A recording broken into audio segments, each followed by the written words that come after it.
Good morning, Jerry. Good to have you back.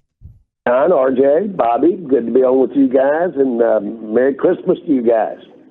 Jerry, do you do your Christmas shopping? How much Christmas shopping do you actually do?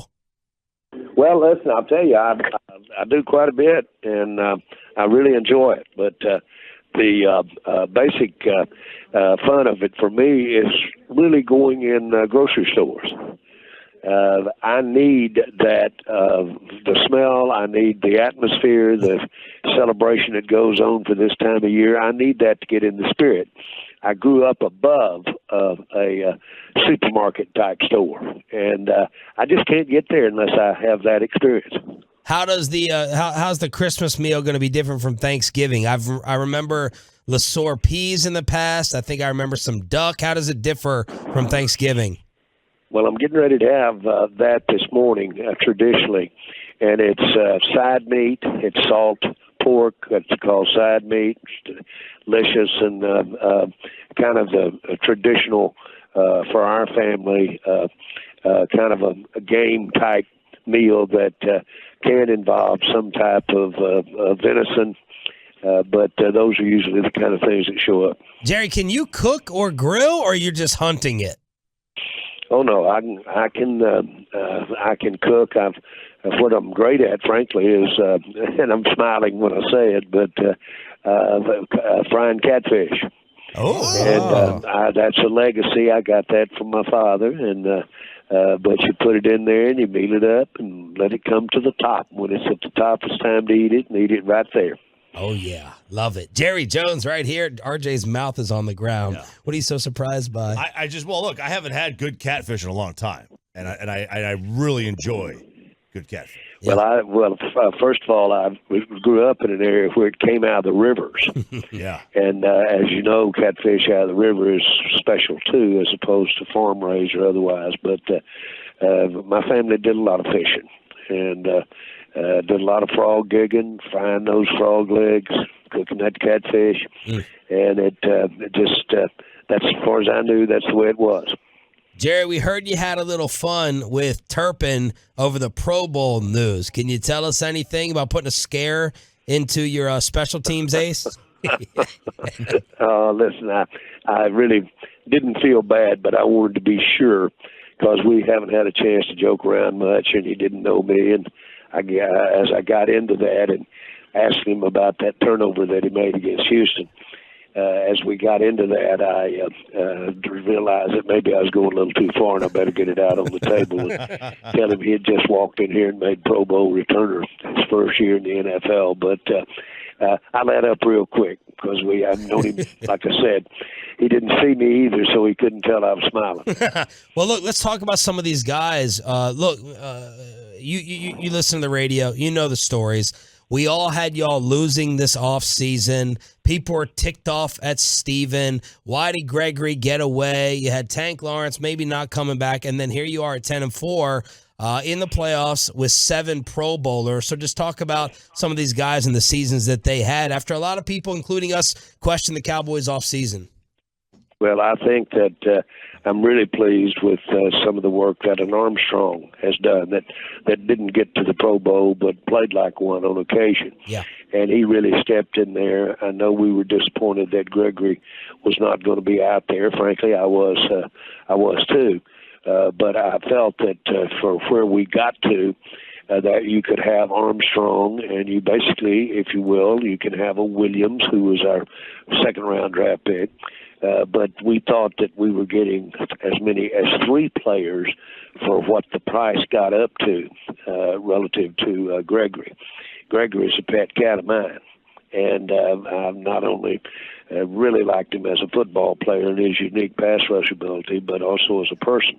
So it was hard, but it was the thing to do, and it really turns out the right thing to do. Those players that we got that we couldn't have had with what we were going to spend for Gregory have been outstanding.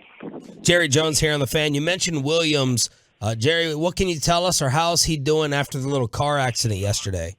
I haven't talked to him, but I do know that from the standpoint of the wreck, I think it's fair to say he's okay. Now, I say that without having talked with him or, frankly, really analyzed the extent of his injuries, but they were discussing whether or not he could play Sunday or not. So that maybe gives you an idea of the status of the injury. But it would be purely a concussion question, and I don't have that. I don't know where he sits, and don't know that anything other than the timing of the accident got him within a pretty sensitive time frame of playing in this game this week, because we do need him. Yeah. Jerry Jones joins here 105 through the Fan. Do you see this game as a measuring stick? Well, against how we played the first time, yes. It sounds like they're not going to have their starting their quarterback, but I do. And frankly, it's important for us to come play good football right now, and I do want to see us do that. And I had always planned on us being competitive and having a chance to really win the whole thing, and it's still there. So I want us to, if I have my druthers, so to speak, I want us to play as though we had to win it for a playoff game to get in the playoffs.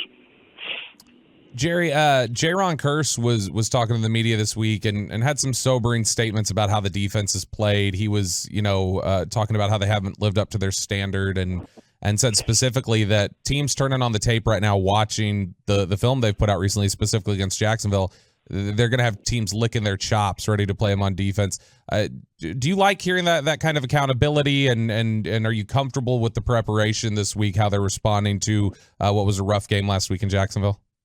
I sure am pleased with that kind of introspect, if you will, of where we are. Everything you do in pro football goes on tape. On tape. Your practice goes on tape. Your games go on tape. And it's freely and it's distributed throughout the league. And not necessarily all the practices, but it makes my point. You are accountable whether you recognize it or not. And if you show vulnerability in areas, that's going to get exploited. That's as sure as the sun coming up. And so this is a part of the game that you better be ready. If you have a spot that you're trying to cover up or a weak spot, then the opposition's going to get to it. And they do have the football players to take advantage of it. All of them do. And so that's why on any given Sunday out here, you can end up on the wrong side. Jerry, we heard Dan Quinn earlier this week talk about that they were going to kind of open things up and have a competition at that other corner spot in addition to Trayvon Diggs and Deron Bland. How do you anticipate that playing out on Saturday, that third corner spot? Well, I will let it play out, and that's what he meant, and we'll see where it goes from there. But frankly, I think these players realize that it's certainly maybe not over a week of practice, but in general, you're up against playing out competition all the time, especially young players. And so I don't think it surprised anybody. I think it could be very effective in terms of describing it that way, articulating it that way, because it could remind you as a player that you got better give it everything you've got each play at practice. What you put in there at practice, what goes in, is all that can come out in a game.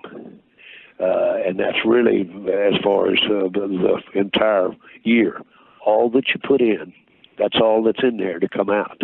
So if you have not put in all the right stuff or put in a lot of good stuff, it's not there available for you against Philadelphia. And so these guys are always encouraged to really bear down, really take that classwork seriously, really bear down. And the ones that are the best prepared usually play the best. Jerry, early in the week, we heard that Leighton Vander Esch was obviously going to miss this game. Do you anticipate that'll extend past this weekend? And do you think that in response to that, you guys will play Micah maybe more traditionally at linebacker this weekend?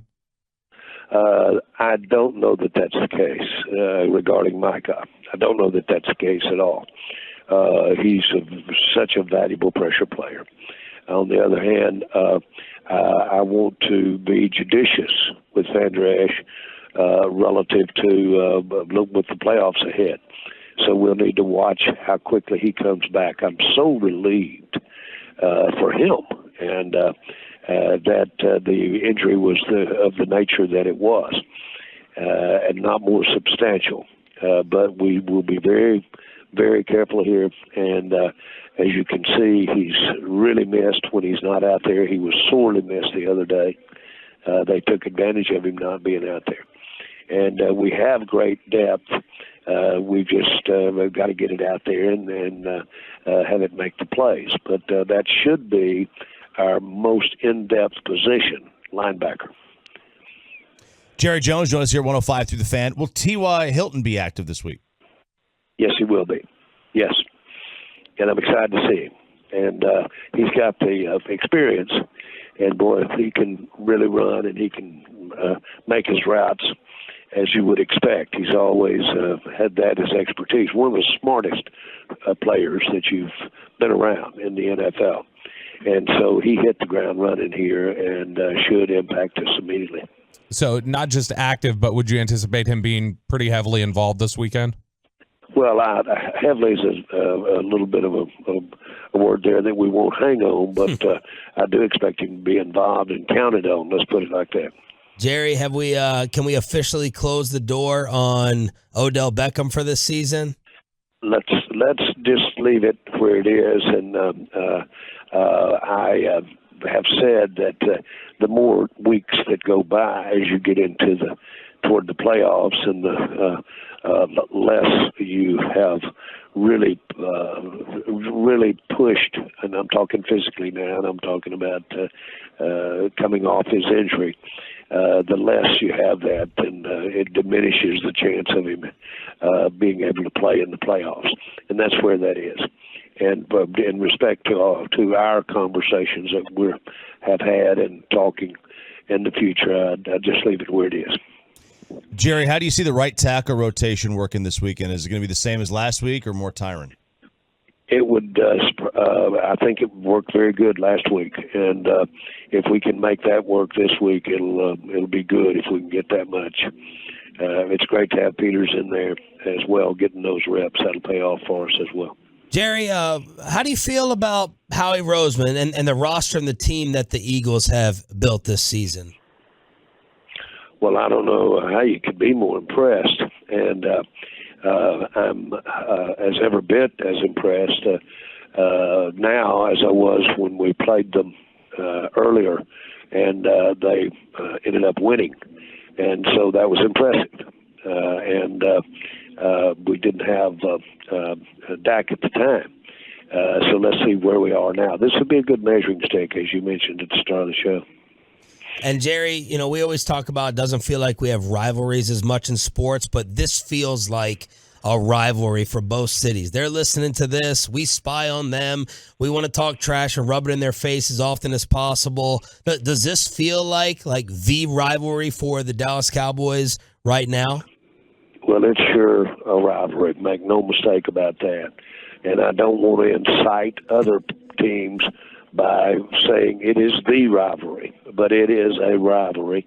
And all you have to do, I'm reminded, this is a morning where I have all my family around me, all my grandchildren, and all of us. Well, when in their early years, you could bet that when we went to Philadelphia, and most of them went and were there, they'd end up crying half the game because of all the things that were being said and all the things that were being gestures and everything that were going on. It's hard for them to understand, but that just makes for a good feeling when you have a good day. Well, look, Jerry, we're happy that you're able to join us again this week. Thank you so much for the honesty and the time as always. Enjoy the family time. Merry Christmas, and let's go get a win tomorrow. Let's do that. That's the important thing. Thank you.